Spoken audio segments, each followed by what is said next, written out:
사랑하는 성도 여러분, 우리 함께 기도한 후에 새벽기도 큐티 말씀을 나누겠습니다.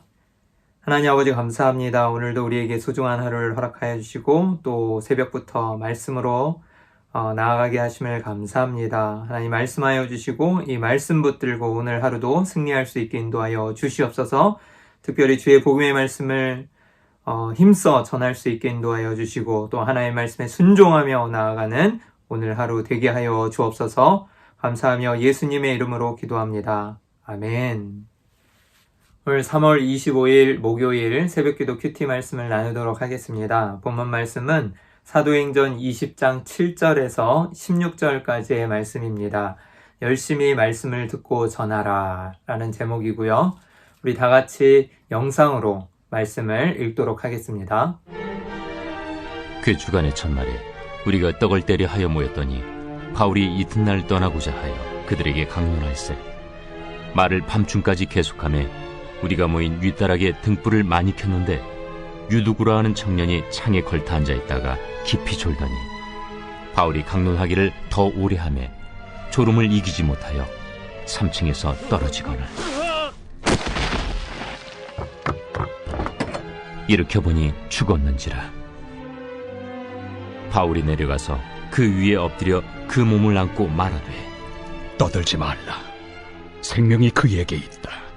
하고 올라가 떡을 떼어 먹고 오랫동안 곧 날이 새기까지 이야기하고 떠나니라. 사람들이 살아난 청년을 데리고 가서 적지 않게 위로를 받았더라. 우리는 앞서 배를 타고 아소에서 바울을 태우려고 그리로 가니 이는 바울이 걸어서 가고자 하여 그렇게 정하여 준 것이라. 바울이 아수에서 우리를 만나니 우리가 배에 태우고 미둘레네로 가서 거기서 떠나 이튿날 기우 앞에 오고 그 이튿날 사모에 들르고 또 그 다음날 밀레도에 이르니라. 바울이 아시아에서 지체하지 않기 위하여 에베소를 지나 배 타고 가기로 작정하였으니 이는 될 수 있는 대로 오순절 안에 예루살렘에 이르려고 급히 가밀어라. 우리 7절부터 한번 살펴보도록 하겠습니다. 그 주간 첫날에 우리가 떡을 떼려 하여 모였더니 바울이 이튿날 떠나고자 하여 그들에게 강론할세 말을 밤중까지 계속하매. 7절 처음에 그 주간 첫날에 라고 나와 있습니다. 이 그 주간 첫날에 라는 이 날은요, 이제 안식일까지 다 마치고 나서 이제 새로 시작하는 그 주간 첫날이라고 이야기할 수가 있습니다. 그래서 지금 이것은 그리스도인들이 예배를 드리기 위해서 언제 모였는지를 알려주는 최초의 증거라고 할 수가 있어요. 성경 본문이고요. 문맥상으로 볼 때는 토요일 저녁부터 시작되는 시간입니다. 그래서 그 당시에는 이제 유대인들이 안식일로 모인 것은 금요일 밤부터, 금요일 해가 지고 난 그 저녁 밤부터 시작해서 토요일 낮까지를 안식일로 지켰거든요. 그래서 사바스데이라고 하는데요. 그런데 그때가 이제 주를 안식일로 마무리하는 것이고, 그래서 그 주간이 지나고 나서 첫날이라 그러면은 이제 그 토요일 밤부터 시작해서 이제 주일날 낮까지의 그 기간을 이야기하고 있습니다. 그래서 토요일 저녁부터 시작되는 이 시간을 지금 이야기하고 또 기독교인들이 그 당시에 그렇게 예배를 드렸다라는 것을 알 수가 있죠. 그리고 떡을 떼려 하여라는 표현이 나오는데요. 이것은 성찬을 의미합니다. 그래서 사도행전에서 성찬을 언급할 때 사용되는 관용적 표현이고요. 그래서 이제 그렇게 그 주간 첫날에 떡을 떼기 위해서 이제 모여서 함께 이제 모였는데 바울이 이틀날 떠나고자 하여 그래서 다음날 이제 그렇게 모인 그 주간 첫날 다음날 이제 바울이 그곳을 드로아거든요. 여기가 이제 드로아 지역을 떠나려고 계획하고 있었습니다. 그런데 다음날 떠날 사람이면 좀 쉬어야 하잖아요. 이제 또 여행길에 오를 것이고, 그런데 바울은 무엇을 하고 있습니까? 그들에게 강론할세 하나님의 말씀을 이 밤이 되도록 계속해서 다음날 떠나야 되고 또 여정과 일정이 있는데 하나님의 말씀을 강론하고 있는 것이에요. 가르치고 있었다라는 거죠. 그래서 하나님의 말씀을 전하고 있었는데 말을 밤중까지 계속하며 저녁도 아니고 그 첫날, 다시 말하면 토요일 밤 저녁 늦게부터 시작해서 밤중부터 해서 이제 하나님의 말씀을 계속해서 전하고 있었던 것입니다. 그래서 8절에 보면 우리가 모인 윗 다락에 등불을 많이 켰는데 이제 밤중까지 모여서 그 다락에서 이제 계속 하나님의 말씀을 전하니까 그 다락에 등불들을 켜놓고 어두우니까요. 밤중이니까 이제 사람들이 모여 있었을 것이고 또 강론을 하고 있었던 상황이겠죠. 그때 9절에 유두고라 하는 청년이 창에 걸터 앉아 있다가 깊이 졸더니 바울이 강론하기를 더 오래 하매 졸음을 이기지 못하여 3층에서 떨어지건을 일으켜보니 죽었는지라. 이때 한 사건이 발생하게 됩니다. 이 유두고라 하는 한 청년이 있었는데요. 창에 이렇게 창문을 열고 아마 창에 걸터 앉아 있었던 것 같아요. 근데 이제 밤이 늦은 시간이기도 하고 강론을 계속 하고 있으니까 늦은 시간이고 굉장히 피곤했을 수도 있겠고 또 윗 다락에 등불을 많이 켜놨잖아요. 그래서 비록 창문가에 있었지만 그 안에 등을 많이 켜놨기 때문에 이제 그 등이 산소를 잡아먹게 되고 또 아마 공기가 그렇게 맑지는 못하고 좀 탁했을 것 같기도 하고요. 아무래도 산소가 부족할 것 같으니까 그리고 밤이 늦어서 이제 피곤하니까 여기에 걸터 앉아있던 이 유두고라는 청년이 바울이 강론하기를 밤늦게까지 이제 오래 하매 졸음을 이기지 못해서 깜빡 졸다가 창밖으로 떨어지는 사고가 일어나게 됩니다. 3층에서 떨어졌다는 거죠. 그리고 사람들이 일으켜 봤더니 죽었는지라 라고 해서 확실히 사망했음을, 죽어 있었음을 이야기하고 있습니다. 10절에 그런데 바울이 내려가서 그 위에 엎드려 그 몸을 안고 말하되 떠들지 말라. 생명이 그에게 있다 하고. 그래서 10절에 바울이 이제 내려가서 그 청년을 보고 생명이 그에게 있다라고 이야기했기 때문에 사람들은 그 청년이 죽지 않았던 상태라고 말하는 사람들도 있는데 그렇지 않습니다. 여러분들도 아시다시피 이 사도행전의 저자는 누가예요. 우리 누가가 이 글을 썼다는 거는 사람들이 내려가서 누가도 의사이기 때문에 바로 내려가서 그 청년을 살펴보았겠죠. 3층에서 떨어져서 일으켜보니 죽었는지라 그래서 확실히 사망을 한 상태, 죽음을 확인하고 판단한 상태였는데 바울이 내려가서 그 청년 위에 이제 몸을 엎드리고 이제 그 몸을 안고 그 다음에 사람들에게 얘기하는 거죠. 떠들지 말라, 소란을 일으키지 말라, 조용히 해라 하면서 생명이 그에게 있다라는 것은 이제 이 청년이 살아났다라는 것이에요. 그러니까 죽었던 그 청년 안에 이제 다시 생명의 기운이, 생명이 있다 그러면서 이 청년이 이제 그 안에 생명이 있게 되었다, 그리고 이제 다시 살아나게 되었다라는 표현인 것이에요.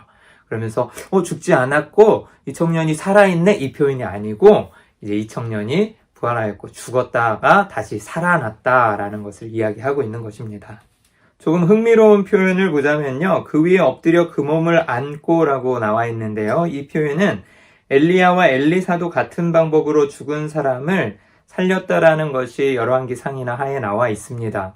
그래서 누가는 이런 것을 기록했을 때 좀 이런 행동을 구체적으로 묘사해서 바울이 이스라엘에서 가장 존경받는 선지자들과 같은 어떤 위치에 두려고 한 의도를 좀 엿볼 수가 있기도 하고 또한 하나님이 그 선지자를 통하여서 그 영혼들을 살리셨던 것처럼 또한 바울도 동일한 역사 가운데 하나님의 위대한 선지자로서 또한 사도로서 이러한 일들을 행하고 있다라고 하나님의 역사가 또 우리 가운데도 계속해서 일어나고 있고 하나님은 살아계시다라는 것을 증거하고 싶었을 것입니다. 그리고 이제 11절에 올라가 떡을 떼어 먹고 그래서 바울이 이제 3층에서부터 내려왔겠죠, 급하게. 그리고 그 청년을 살리고 이제 다시 올라가서 떡을 떼어 먹으면서 서로 교제하는 것이죠. 그리고 오랫동안 곧 날이 새기까지 이야기하고 떠나니라. 대단하지 않습니까? 말씀을 전하고 그런 사건이 있었는데 그 청년을 살리고 함께 교제한 후에 떡을 떼어 먹고 교제한 후에 다음날 또 이제 여행의 길을 이어가고 있는 것이에요. 이튿날 떠나기로 되어 있었잖아요. 12절에 사람들이 살아난 청년을 데리고 가서 적지 않게 위로를 받았더라. 아멘. 하나님의 역사하심과 능력 가운데 위로를 받고 또한 하나님의 살아계심을 바라보았겠죠. 13절에 우리는 앞서 배에 타고 앗소에서 바울을 태우려고 그리로 가니. 그래서 일행들은 배를 타고 앗소라는 곳으로 미리 가 있었고 이는 바울이 걸어서 가고자 하여 그렇게 정해준 것이라. 바울은 좀 걷고 싶었나 봐요. 그래서 걸어가서 그곳에서 이제 일행들을 만나게 됩니다. 14절에 바울이 아소에서 우리를 만나니 우리가 배에 태우고 이제 미둘레네로 가서 15절 거기서 떠나 이틀날 기오 앞에 오고 계속해서 여정과 일정을 기술하고 있고요. 그 이틀날 사모에 들르고 또 그 다음날 밀레도에 이르니라. 이제 드디어 밀레도에까지 가게 됩니다. 그리고 16절에 바울이 아시아에서 지체하지 않기 위하여, 이 에베소 지역은 아시아 지역이죠. 마게도냐에서 이제 건너온 것입니다. 그래서 마게도냐는 유럽이고요. 이제 에베소 지역에 왔는데 에베소를 지나서 배 타고 가기로 작정하였으니 이제 거기에서 배를 타고 예루살렘으로 가고자 한 것이죠. 그런데 이는 될 수 있는 대로 오순절 안에 예루살렘에 이르려고 급히 가미러라. 바울이 이렇게 서둘러서 지금 예루살렘으로 가려고 했던 이유는 오순절 안에 그 예루살렘에 당도하고 싶었던 것입니다. 그래서 일정을 이렇게 좀 급하지만 빡빡하게 소화하고 있는 것이고, 강론을 그래도 하면서 정말 그 드로아 사람들에게 복음의 말씀을 전하고 위로하고 그렇게 밤이 늦도록 강론하고 또 다음날 자신은 떠나서 그 일정을 소화하고 있는 것이죠. 사랑하는 성도 여러분, 오늘 말씀을 보면서 저는 3가지 정도로 적용하면서 나누어 보았으면 합니다. 첫 번째로 맡겨진 일에 최선을 다하는 우리 성도님들이, 그리고 또 제가 되기를 소원합니다. 사도 바울의 모습을 보게 되면은요, 다음날 떠날 일정이 있었죠. 그래서 다음날 떠나야 되는데 떠나기 전에 무엇을 했습니까? 강론을 했죠. 밤새도록. 그래서 정말 말씀을 전하는 일에 쉬지 않고 전념했던 바울처럼 우리도 열정 있게 맡겨진 일에 최선을 다하고 또한 하나님의 몸된, 주님의 몸된 교회를 섬겼으면 합니다. 사랑하는 성도 여러분, 바울은 가는 곳마다 복음으로 권하고 가르치기를 전하기에 힘썼습니다. 그리고 또 무리가 함께 모여서 떡을 떼고 교회 안에서 또 성만찬을 통해서 예수님의 죽음과 부활을 기념했습니다. 교회의 생명은 다른 어떤 것보다도 복음에 있어요. 그래서 우리도 복음 전파하는 것을 쉬지 않고 또 열심히 함께 노력해야 할 것입니다. 그리고 또 드로아의 신자들처럼 말씀 듣기를 우리가 좀 즐겨 하였으면 좋겠습니다. 밤이 늦도록 그렇게 바울이 강론할 때 그 다락방에 불을 켜놓으면서 어두웠는데 등불을 켜놓고 사람들이 모여서 그 말씀을 계속 들었다라는 것. 그리고 이 유두고의 청년이 뜻하지 않게 3층에 떨어져서 사고로 인하여서 죽게 되었는데, 어떻게 보면은 왜 그렇게 밤늦게 유두고를 사람들이 처음에는 비난할 수도 있었을 것 같아요. 똑바로 그렇게 정신 안 차리고 말씀 들으면서 3층에 있다 떨어져서 그런 일들을 만들고 큰 위기를 줄 뻔하느냐라고 할 수 있을 텐데, 저는 오히려 유두고가 그래도 피곤한 몸을 이끌고 그렇게 이제 좀 정신을 깨려고 창문에 걸터 앉아서 이렇게 밤늦게도록 하나님의 말씀을, 강론을 들으려고 했던 그 자세가 참으로 좋은 자세라고 또 생각합니다. 근데 어찌됐든 간에 그렇게 드로아 신자들은 말씀 듣기를 즐겨하고 복음을 배우는 것에 힘썼습니다. 사랑하는 성도 여러분, 우리도 소중한 통독을 계속하고 있잖아요. 역사서를 지나서 가고 있는데 정말 그 말씀을 우리도 들으면서 성경을 많이 읽고 하나님의 복음의 말씀을 들어야 할 것입니다. 그리고 또 새벽 큐티 말씀을 이렇게 나누고 있는데, 이것도 매일같이 우리가 하나님의 말씀을 깊이 있게 묵상하고 또 적용해서 나아가는 아주 소중한 기회이자 또한 하나님의 말씀을 듣기를 즐겨하는 것입니다.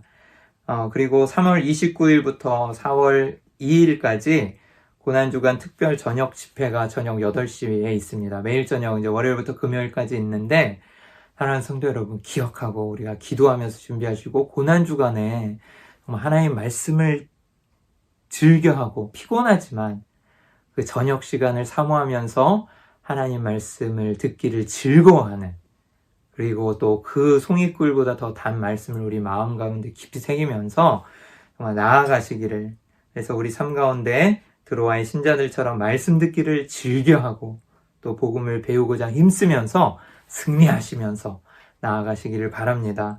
그리고 마지막으로 3번째로, 고난과 어려움 속에서 낙심하지 말고 두려워하기보다는 주님의 부활의 능력을 바라보십시오. 유두고라는 청년이 그렇게 3층 난간에서 떨어져서 창문가에서 이제 죽었을 때 모든 성도들이 굉장히 두려워할 수 있었고 낙심할 수 있는 상황이었는데 하나님께서는 주 예수 그리스도의 부활의 능력으로 그 청년을 살려주시고 바울을 통하여서 그리고 또 그 모든 교회에 다락에 모였던 그 신자들에게 정말 위로가 되어주시고 또한 기쁨이 되어주셨습니다. 갑자기 닥친 고난이나 어려움은 우리를 두렵게 하고 또 낙심시킬 수가 있어요. 하지만 주님께서는 그 사망의 세력이 아무리 크다 해도 그 사망 권세를 이기시고 부활하신 그 예수님의 능력으로 우리 신자를 보호하시고 지키시고 또 승리하시기를 원하십니다. 아멘.